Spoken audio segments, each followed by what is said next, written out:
दोस्तों, मेरे द्वारा आपको पूर्व में मारुति ओमनी कार्गो एलपीजी के संबंध में दस्तावेज भेजे गए हैं। आपने देखे, उसके लिए कोटि से धन्यवाद। आज मैं आपके समक्ष इस दस्तावेजों से संबंधित on the record unfair trade practice with authentic documents deficiency in service Patel Motors द्वारा की गई, इसके अलावा मारुति उद्योग लिमिटेड द्वारा की गई, उसका मैं प्रमाण आपके समक्ष प्रस्तुत करूंगा। इसके पूर्व मैं आपके सामने यह कहना ज्यादा पसंद करता हूं कि यह व्हाइट कॉलर लोग, सफेद पोस्ट लोग, स्पष्ट भाषा में एक नंबर की बेईमानी इनके द्वारा की गई है। उसके अंदर में गवर्नमेंट को चूंट दिया जाना भी आर्थिक रूप से अमानत में खयानत किया जाना प्रमाणित है। सर्वप्रथम यह कि यह गाड़ी मुझे 20/6/2005 को विक्रय की गई। आज दिनांक तक पटेल मोटर्स द्वारा इसका वेट टैक्स आज दिनांक तक वाणिज्य कर कार्यालय, आयुक्त कार्यालय इंदौर में नहीं भरा गया है। इसके प्रमाण स्वरूप मैंने दसियों सूचना के अधिकार के अंतर्गत लेटर दिए हैं, जिसके अंतर्गत में चेसिस नंबर और इंजन नंबर के ऊपर वेट टैक्स भरा गया है या नहीं भरा गया है, इसकी सूचना दो, मगर उनके द्वारा सूचना नहीं दी गई है। यह भी मैं ऑन द रिकॉर्ड आपके सामने प्रस्तुत करूंगा। अब मैं आपके सामने प्रस्तुत करता हूं अनफेयर ट्रेड प्रैक्टिस के संबंधित दस्तावेज। अब इसके अंदर में दस्तावेज नंबर पहला जो है वो इनके द्वारा लिखा गया लेटर जो आपके समक्ष है। ये हाथ से लिखा गया है, इसमें हाथ से दस्तखत किए गए हैं, और जिसने दस्तखत किए गए हैं वो कमल दुबे है। उनके दस्तखत में आने वाले दस्तावेज जो आपको भेजे गए हैं, आप उसके अंदर में देख लीजिए, जो वो मुख्तियारनामे के ऊपर में है और अन्य दस्तावेज है उनके ऊपर में है, और इसके ऊपर में जो उनके द्वारा दस्तखत बनाए गए हैं, ये ऑफ द रिकॉर्ड की प्रथम श्रृंखला है, जो कि दिनांक 20/3/08 को राज्य आयोग उपभोक्ता विभाग द्वारा प्रस्तुत अपील प्रकरण क्रमांक 527/7 के अंतर्गत जो आदेश पारित किया गया है, उसके पुनरावृत्ति में जो ये दस्तावेज भेजे गए हैं, ये समस्त भी ऑफ द रिकॉर्ड है। आप चाहें तो इसको चेक कर लेंगे। श्रीमान जी, मेरे द्वारा देखना ये है,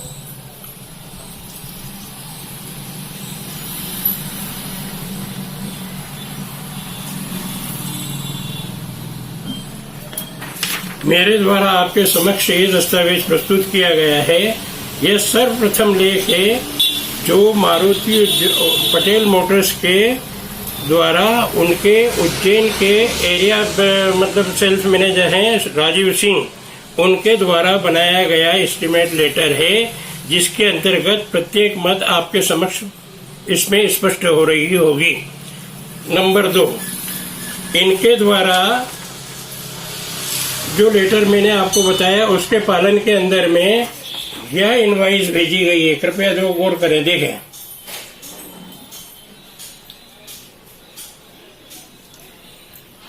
हो गया। अब दोस्तों, आप यह देखिए कि इसके अंतर्गत में इंश्योरेंस के अंदर में इसमें लिखे गए हैं 6,395 रुपया। उनका जो बिल है उसके द्वारा इंश्योरेंस के 6,396 रुपया है।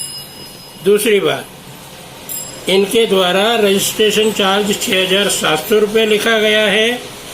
इस बिल के अंदर में जो मैंने आपके सामने जो मतलब पारित आदेश के अंतर्गत भेजा गया है, उसमें 6,700 रुपये को स्पष्ट रूप से आदर्श कर दिया गया है।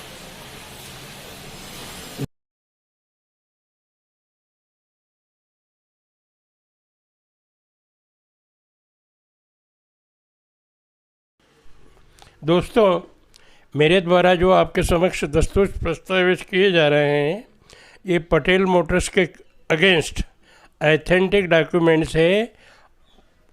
इसके अलावा मारुति उद्योग लिमिटेड के द्वारा जो ये कार नहीं बेची जानी थी पर उन्होंने बेची है, इसको इधर मतलब हाँ, उससे संबंधित जो भी डॉक्यूमेंट्स है मेरे द्वारा आपकी ओर आपके देखने हेतु, आपके समझने हेतु आप देखें, समझें और स्वयं निर्णय लें कि पटेल मोटर्स द्वारा मेरे खिलाफ जो भी षड्यंत्र रचे गए वो unfair trade practice, deficiency in service को प्रमाणित करते हैं।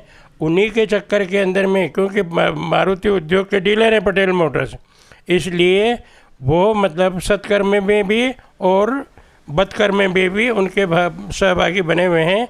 इसीलिए उनके द्वारा स्टेट कमीशन में जवाब नहीं दिया गया है। इसी कारण उनके द्वारा NCDRC में भी आज दिनांक तक उत्तर नहीं दिया गया है। दोस्तों, यहाँ पर आपको ये भी जान लेना आवश्यक होगा कि पटेल मोटर्स और मारुति उद्योग दोनों को मेरे द्वारा मतलब इस प्रकरण के अंदर में उत्तरवादी बनाया गया है। अब उत्तरवादी जब बनाया गया है तो उत्तरवादी होने के नाते जो प्रस्तुत अपील मेरे द्वारा पिटीशन प्रस्तुत की गई है उसके अंदर में मारुति उद्योग को जवाब देना अनिवार्य था। उनके द्वारा जवाब नहीं दिया जा रहा है। इसके अंतर्गत सबसे बड़ा राज ये है कि जो गाड़ी उनके द्वारा इधर बेची गई है वो गाड़ी उनके द्वारा इधर बेची जाने का किसी भी प्रकार का कोई भी मतलब नैतिक उनका दायित्व नहीं था। उनके द्वारा असंवैधानिक रूप से इस वाहन को इधर में बेचा गया है।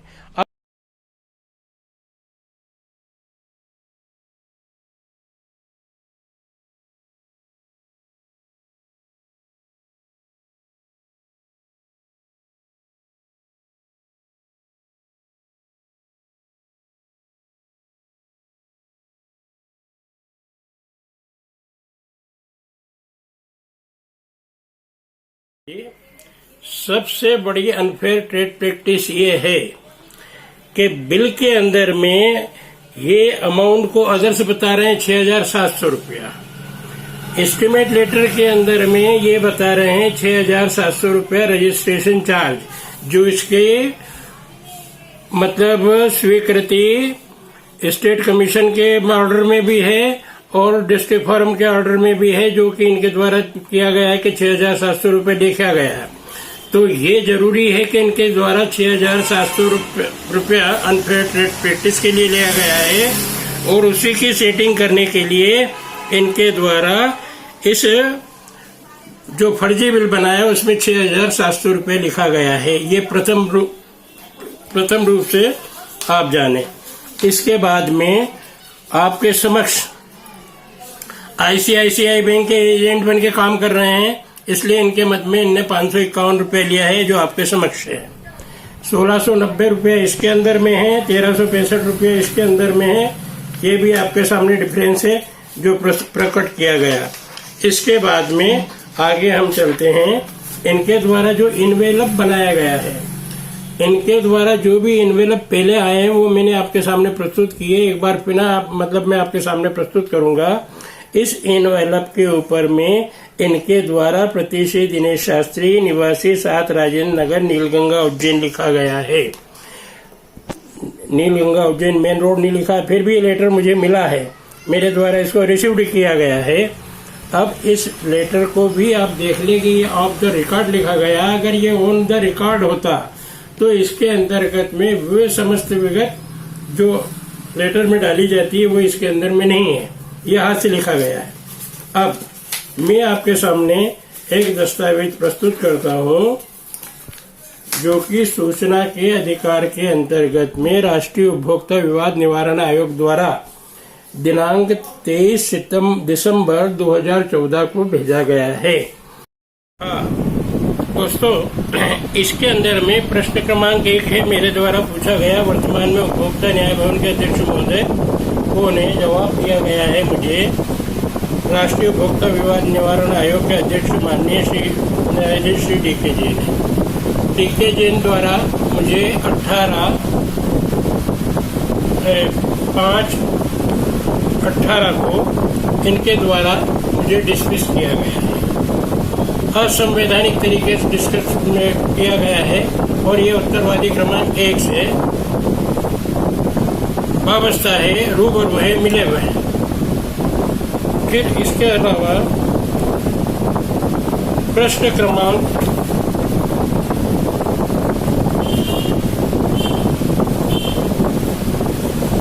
6 में मेरे द्वारा पूछा गया है, प्रस्तुत जिला फार्म पश्चात स्टेट कमीशन के प्रस्तुत प्रकरण संबंधी रिकॉर्ड अधीनस्थ न्याय पीठासीन बेंचों के रिकॉर्ड को उपभोक्ता को एनसीडीआरसी में अवलोकन के लिए बुलाने का अधिकार है अथवा नहीं। उसके अंतर्गत में जो जवाब लिखा गया है वो आपके समक्ष है। बाकी ये बिल्कुल निश्चित है कि ये उपभोक्ता का अधिकार है कि वह अधीनस्थ न्यायालयों में जो की गई अनियमितता है, असंवैधानिकता है, उनको अवलोकन के लिए एनसीडीआरसी के पीठासीन बेंच के समक्ष प्रस्तुत करने के लिए आग्रह कर सकता है और मैंने द्वारा किया गया भी है, मगर इनके द्वारा उस पर ध्यान नहीं दिया गया है। इसके बाद में प्रश्न क्रमांक 7, दिनांक 26/3/2009 को रिजर्वार्थी द्वारा दिए गए आवेदन अर्ली हियरिंग के लिए नियत दिनांक 24/4/09 के हेडराइटिंग प्रोसीडिंग और उसके अंतर्गत किए गए ऑर्डर की प्रमाणित प्रतिलिपि चाहिए। तो उधर से मुझे उत्तर दिया गया है, उपलब्ध वाद मिसल में केवल आदेश दिनांक 26/3/2009 प्रतिलिपि संलग्न प्रोसीडिंग ऑर्डर उपलब्ध है। इसके अतिरिक्त आपको सूचित किया जाता है कि दिनांक 24/4/09 को यह वाद सूचीबद्ध नहीं किया गया था, इसलिए इस संबंध में अन्य कोई आदेश एवं सूचना वाद मिसल में उपलब्ध नहीं है। अब ये कारनामा जो करा गया है इसको आप तो रिकॉर्ड किया गया है, रिकॉर्ड से हटाया गया है।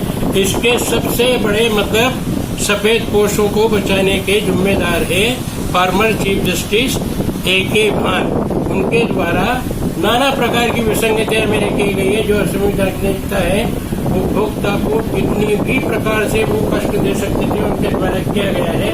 और यह मैं मौखिक रूप से नहीं बोलता, ऑन द रिकॉर्ड है, प्रोसीडिंग में उनके द्वारा किए गए कारनामा। और सबसे बड़ा कारनामा तो ये है कि 3/2/012 को जो फाइनल हियरिंग के लिए उत्तरवादी क्रमांक को एक में बुलाना था, तो उनके द्वारा उत्तरवादी क्रमांक 1 को सूचना पत्र दिया ही नहीं गया है। और इसके और भी प्रश्न हैं जो आगे मैं आपके समक्ष प्रस्तुत करूंगा।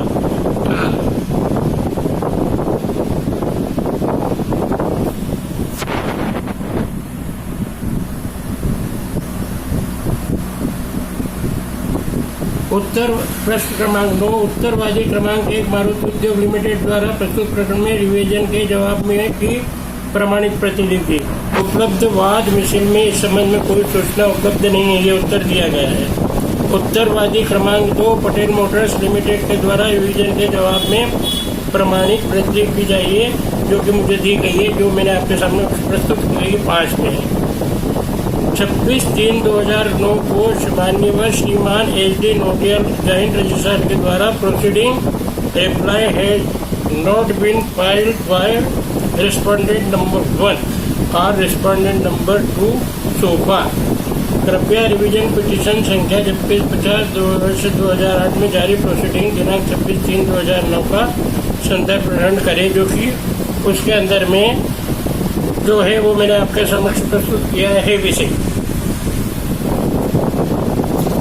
अब श्रीमान जी, ये तो सूचना के अधिकार के अंतर्गत में आपको बता दिया कि राष्ट्रीय उपभोक्ता निवारण आयोग के अध्यक्ष महोदय द्वारा उपभोक्ता के साथ में छल प्रपंच किया जा रहा है।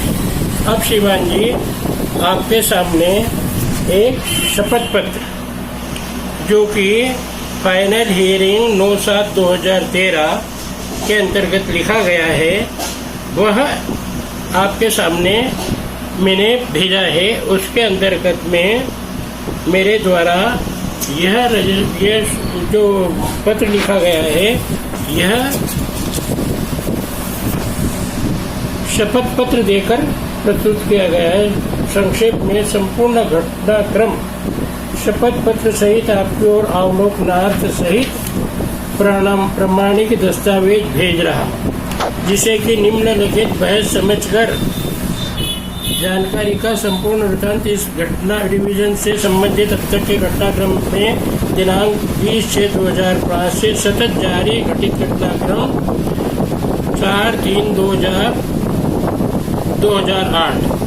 संपूर्ण ब्यौरा शपथ पत्र सहित आपके समक्ष लिखित बहस प्रस्तुत प्रमाणिक दस्तावेज को प्रस्तुत करते हुए आशा है कि आप इसे हिंदी में पढ़ने, हिंदी में समझने और मेरे द्वारा प्रस्तुत संपूर्ण दस्तावेज अस्तित्व सहित कथनी और करनी में अगर एक रूपता एवं सत्यता का आभास करें तो जिस पद पर आप श्रीमान अध्यक्ष महोदय एवं सत्य महोदय पदस्थ हैं उस पद का वजूद शर्मिंदा ना हो, उपभोक्ता को न्याय मिले, बस यही निवेदन है। यह जो मेरे द्वारा लिखा गया है इसके अंदर में क्रमांक 1 से लगाए क्रमांक 65 में वर्णित ये शपथ पत्र है। इस 65 में जो भी मेरे द्वारा लिखा गया है वह ऑन द रिकॉर्ड सत्य है। इसके अलावा इसके क्रमांक 61 के अंतर्गत में जो ABCD करके जो मेरे द्वारा A तक में जो दर्शाए गए कॉलम है आप उसको अवश्य देखें और तब जाने कि उपभोक्ता के साथ में उपभोक्ता संरक्षण अधिनियम 1986 एक्ट के अंतर्गत एक उपभोक्ता के साथ में कंज्यूमर फॉरम, डिस्ट्रिक्ट फॉरम धारा 12, उसके पश्चात स्टेट कमीशन भोपाल दस्तावेज देखने के लिए धारा 15 उनके भी द्वारा दस्तावेज नहीं देखे गए। और सबसे बड़ी श्रीमान जी बात यह है कि इसके अंतर्गत जो इनवाइस मैंने बताई गई है आप में से कितने ही मतलब जो इस को यूट्यूब पे देखा है, पढ़ा है, उसमें कितने ही आप श्रीमान गाड़ी के स्वामी होंगे। क्या इनवाइस इसमें की होती है? इनवाइस में तो सिर्फ गाड़ी का विवरण होता है, इसके अंदर कुछ भी नहीं। ये सब गोरख धंधे उत्तरवादी क्रमांक 2 के द्वारा रचे गए हैं और इन सफेद पोषों को बचाने के लिए। और यहाँ पर स्पष्ट मैं कथन करता हूँ कि उत्तरवादी क्रमांक 1 को मारुति ओमनी कार्गो LPG बेचने का कहीं से कहीं तक अधिकार इंदौर में बेचने के लिए नहीं है। और उनके द्वारा मुझे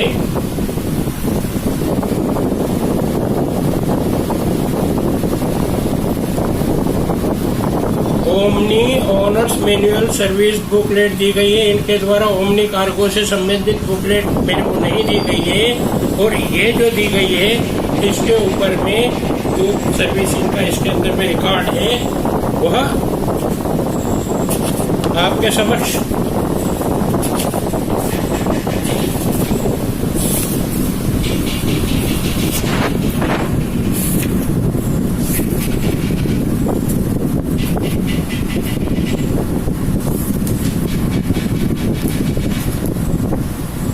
रसीद में आपके समक्ष प्रस्तुत करूंगा, आप स्वयं देखना। कुल मिलाकर इस गाड़ी को बेचने की पात्रता उत्तरवादी क्रमांक 1 को नहीं है, उत्तरवादी क्रमांक 1 को नहीं है। उनके द्वारा बेईमानी पूर्वक बेचा गया है और बेईमानी पूर्वक उनके द्वारा उनके डीलर ने साथ दिया है और इस गाड़ी को बेचा गया है। और इसका सबसे बड़ा प्रमाण यह है कि इनके द्वारा वेट टैक्स कार्यालय के अंदर में इसका वेट भरा नहीं गया है। अगर ये वैधानिक रूप से इधर बेचने वाली गाड़ी होती तो उनके द्वारा ये बुक नहीं दी जाती।